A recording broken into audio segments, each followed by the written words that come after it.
don't even know if you would recall this, but I think this was maybe the most important moment of your USA basketball coaching career. I was on his first team in 2006.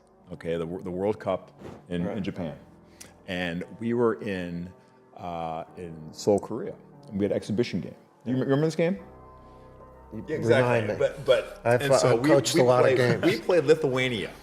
Okay, and if you knew one thing about playing for this man, okay, it didn't matter what the scenario was, whether it was Final Four or whether it was an exhibition game or if it was a game at Christmas or you're playing Carolina. All right, it was about the standard of performance, right? And it was about how we came out.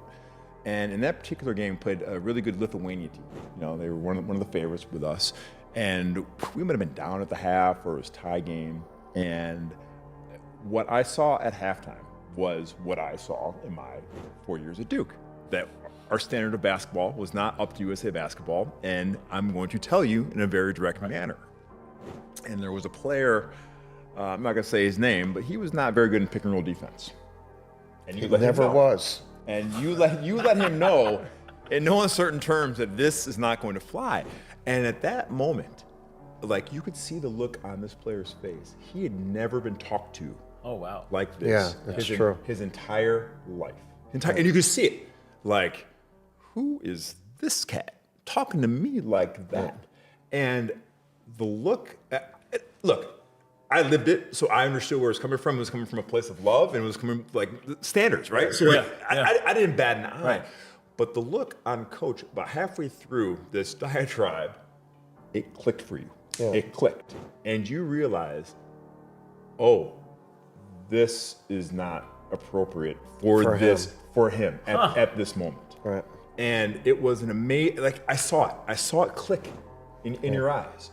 And like, we went to, you filed that away, and you still coached that team hard, and you were learning. It was your first year coaching USA basketball. That was one of the main lessons I learned. But we lose to Greece in the semifinals. We beat an Argentina team in the bronze medal game. But you came back and you were a different coach.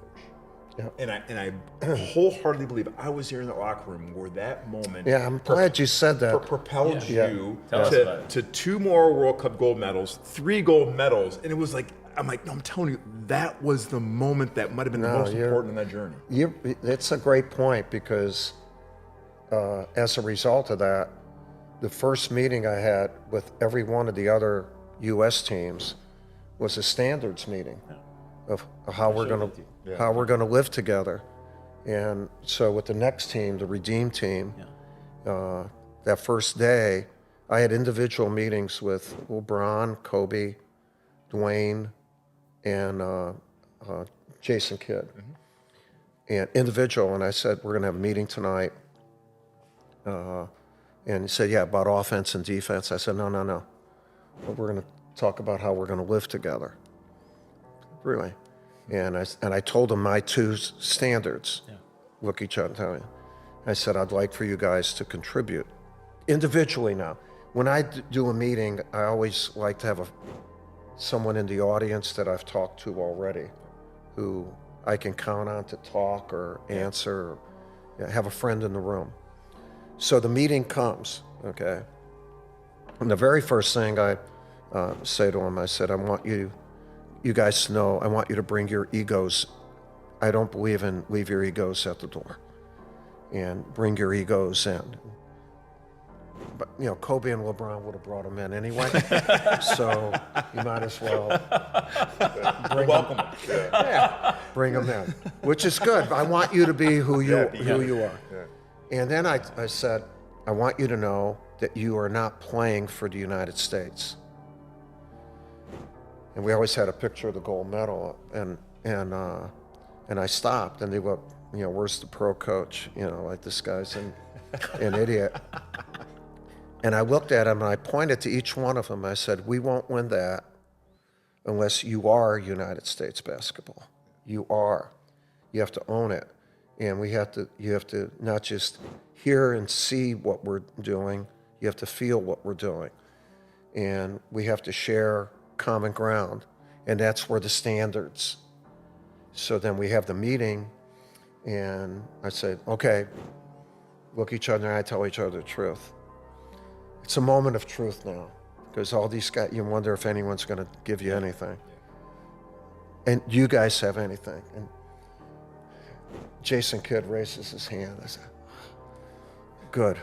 And Jason said, Coach, we should be on time. And we should respect one another and be on time. And I said, what do you guys think?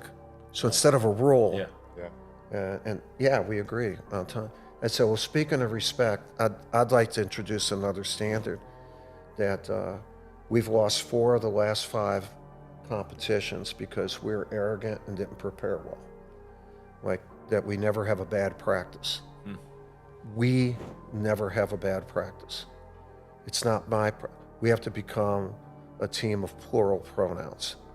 And so we agree.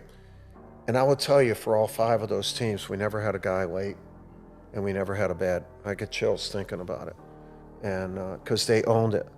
And then Dwayne Wade said, have each other's back. And we talked about, one of the coaches said, we need to have poise, don't show weakness. We need to be, and I said, here's one, intelligence, like no team fouls. Our value is not measured in our playing time. Yeah. That was a cool one too with that team. And then Kobe raised his hand. He was the best player at that time, and maybe the best player of all time. But he was, and everyone, we had alpha dogs, but he was the alpha dog. And so everyone was going, and so he raised his hand and said, and he was the leading scorer in the NBA. He said, if we play defense and rebound, we'll kick everyone's butt. And then he met with me 2 days earlier and he told me he wanted to guard the best perimeter player on every team that we played. And in our first practice, he never took a shot. Without me, if you have somebody like that on your team who's already doing this stuff, this is like hardly anyone does this stuff. And we had like 14 standards, and LeBron never said anything. I said, I don't know if he's punking me, but I'm okay.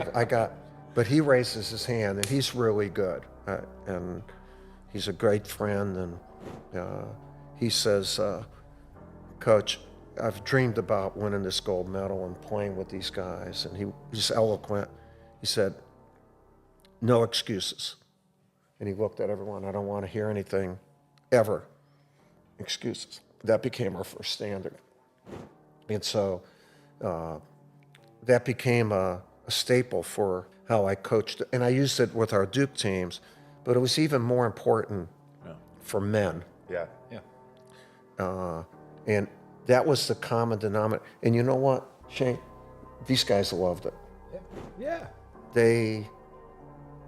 A great player wants to be coached. They want to be a part of something. And they want to be held accountable.